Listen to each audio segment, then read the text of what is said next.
ये स्टोरी थोड़ी अलग है।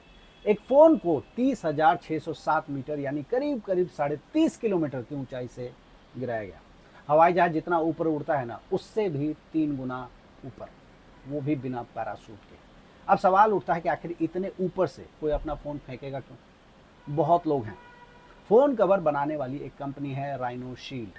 उसने एक्सपेरिमेंट ब्रिटेन की एक कंपनी सेंट इनटू स्पेस के साथ मिलकर किया गिनीज वर्ल्ड रिकॉर्ड के लिए। फ़ोन को कवर लगा के बलून से पहले ऊपर भेजा गया, यानी स्ट्रेटोस्फीयर, उतने हाइट पर जो वायुमंडल है उसे स्ट्रेटोस्फीयर कहते हैं।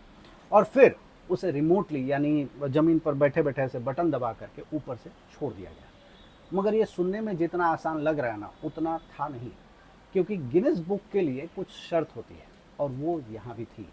पहली शर्त थी कि फ़ोन में कोई पैराशूट नहीं लगेगा, और जब फ़ोन ज़मीन से टकराएगा तो केस वाला हिस्सा, मतलब ये वाला जो हिस्सा है, ये पहले टकराना चाहिए। दूसरी मुश्किल ऊंचाई वाली समस्या थी, क्योंकि स्ट्रेटोस्फीयर में टेम्परेचर जीरो से बहुत नीचे चला जाता है और एयर प्रेशर ऑलमोस्ट जीरो होता है। जनरल टेस्ट में फ़ोन को 1.2 मीटर से गिराया जाता है, मगर इस कंपनी ने थोड़ा सा टेस्ट को और टफ कर दिया और फ़ोन को ऑफिस की छठी मंजिल से गिराया, मतलब करीब करीब 23 मीटर ऊंचा से। ये सब ठीक हो गया, मगर स्ट्रेटोस्फीयर का चैलेंज बहुत अलग है, क्योंकि उनके ऑफिस से 1,000 से भी ज़्यादा गुना ऊपर था। अब दिक्कत थी कि इतनी ऊंचाई से गिरने के बाद फ़ोन को खोजा कैसे जाएगा। एक्सपेरिमेंट के लिए एक रेस्ट्रिक्टेड इलाका असरांज स्पेस सेंटर, जो कि स्वीडन में है, उसे चुना गया। और ये जानबूझकर चुना गया ताकि गिरने पर किसी को चोट ना लगे, या कहिए कि कोई मरे नहीं। क्योंकि इतनी हाइट से जब ये फ़ोन गिरेगा ना, तो ये गोली बन जाता है, मतलब बंदूक वाली गोली। फ़ोन खोजने के लिए 5 घंटे से ज़्यादा का समय लगा, लेकिन आखिरकार मिल गया। और जब मिला तो ये पूरी तरह से सेफ था, एक खरोच भी नहीं थी।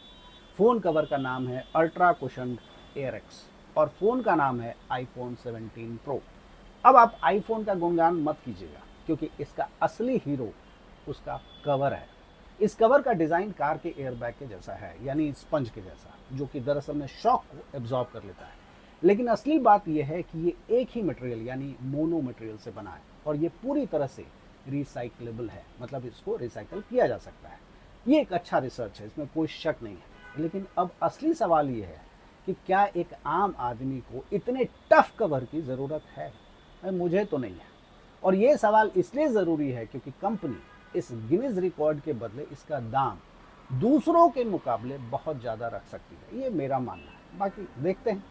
मुझे लगता है कि कंपनी का ये टेस्ट एक मार्केटिंग स्ट्रैटेजी है, बट रिसर्च के साथ है।